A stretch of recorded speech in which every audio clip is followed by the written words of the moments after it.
BLM Alliance. It's great to see us all here. Just to make sure everyone's awake, I want you to just tell me whose life matters. Black lives matter.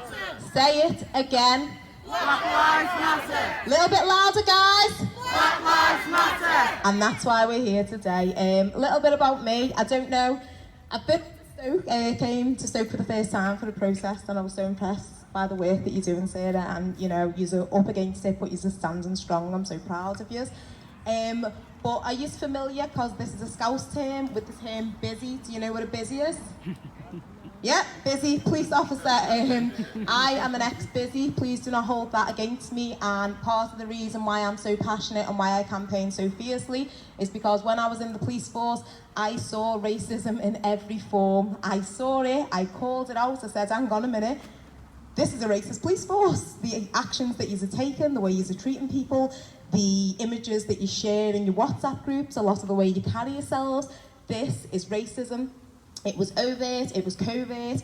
If you're a black person and you walked into that force, and I'm not talking about, you know, the lovely officers who you see on the best behaviour standing around us, I'm talking about the backstage stuff, I'm talking about the response to incidents, I'm talking about the use of force against black people, the amount of officers who turn up to incidents involving black people. It was very clear for me as a black woman to see that I was in a racist police force. One of the things that people often say is, you know, why don't police officers speak out? You know, why don't they say anything about racism within the ranks?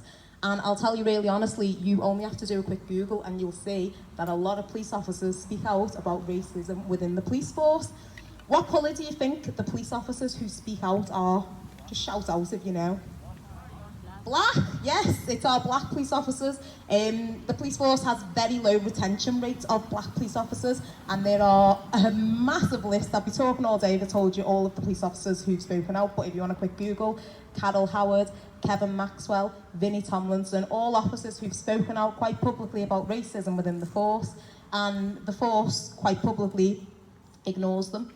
So that question of, you know, if only the police could see it, if only they knew what was going on, they'd do something about it. They know. They absolutely know. They're aware of what is going on. They're aware that there's racism in the ranks. They're aware that they subjugate black people, that they treat us unfairly, and they're very aware of this. The issue is they've got no motivation to do anything about it. And that is why when I saw what happened to George Floyd, it hit me just on so many levels. It hit me as a mother of sons, because that could have been my boy who had an officer's knee on his neck. It hit me as a black person, because that could have been me. Even when I wore the uniform, that could have been me, because sometimes I didn't wear the uniform. And when you're not in the uniform, you're just another black person. To be honest, when you're not in the uniform, you're just another black person. So it's quite easy to see how you could be a victim of racism in that way, because you're not seen as a person when you're black. You're dehumanised, you don't deserve compassion, you don't deserve care, you don't deserve that level of respect that even if you are a suspect, a police officer should give you. And that is the difference. And when I was watching what happened to George Floyd, I was also watching the fact that there were two officers who were of colour there, and they stood there and they watched and they did nothing. And that is an even worse problem within the police force.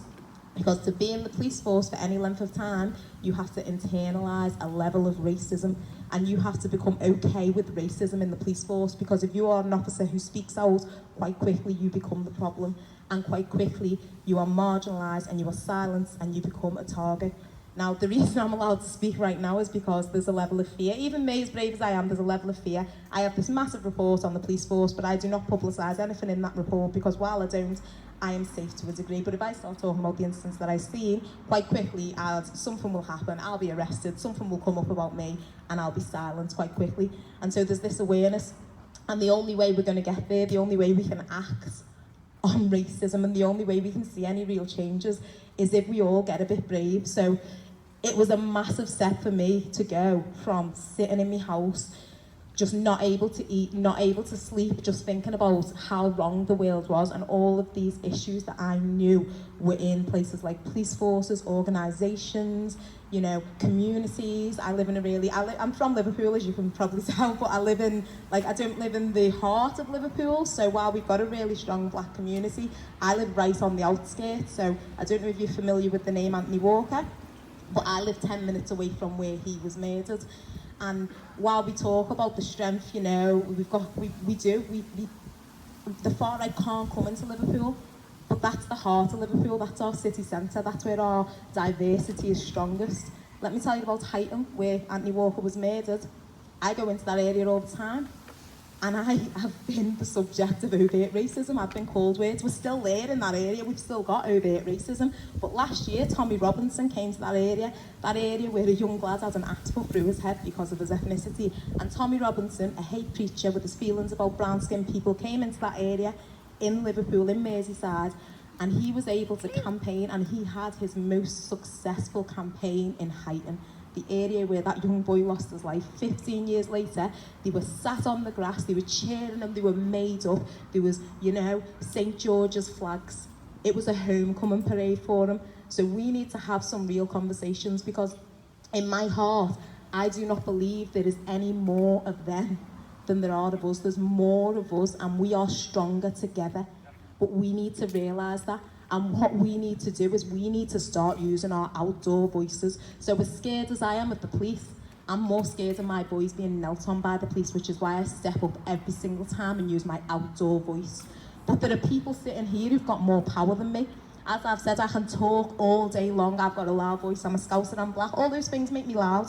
I can talk all day long, but quite often white people don't hear me for some reason. I don't know, you know. Can anyone hear me here? Like, just checking. Yeah, you can hear me, can't you?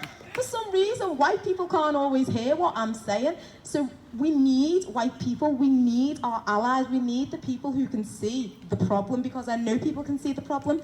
I've got loads of people in my DMs, police officers who are still serving, who are white. Oh, this is terrible, yeah, I'm on it. And I'm like, well, why aren't you talking about it publicly? Because it's no longer enough to slip into my DMs. It's no longer enough to have hushed conversations about racism and tell me you know that it's a problem. As white people, your voices are powerful. Your voices amplify ours, so you have to use your voices and you have to stand up and call it out. Because the reason the far right, I was at the last protest and I saw the far right walking right through. I saw your officers interacting with them. I saw how confident they felt and how comfortable we felt. We can't make them feel comfortable. We need them to feel uncomfortable. We need them to know that we are louder than them, that we are stronger than them, and that our love and our brightness will shine them away. We don't need to fight them physically. We can do it with our words, we can do it with our presence, and we can do it with our love, but we have to unite. We have to, as marginalised communities, people with disabilities, LGBT plus people, we have to realise that fascists are coming for us all. They will find our differences. Once they've got the black people out the way, they'll go for the LGBT people. Once they've got them out the way, they'll go for people with disabilities, and they will keep going till it comes down to whether you've got blue eyes and blonde hair, because that is what they are about. They're about hate and they are about division. But we're about love and we're about unity. So we need to unite, we need to sit up, we need to stand together, and we need to be strong, because do you know what? The more that I've spoken out, the more that I step up and take the mic, the better I feel, the stronger I feel. Yet they're still there, but I'm not as scared of them. So when you start speaking up, how brave are we going to feel when we've got our white comrades, when we've got our LGBT community, when we've got all of these people who feel it on a level standing next to us going, do you know what, this is happening, but we are stronger together. Because it is a tool to keep us divided, you know. As you've said, you've got massive levels of poverty here. What helps poverty to not see where the poverty is coming from? What helps us to not see what's going on? If we're fighting amongst each other, if rather than saying, hang on a minute, we've all got very, very little.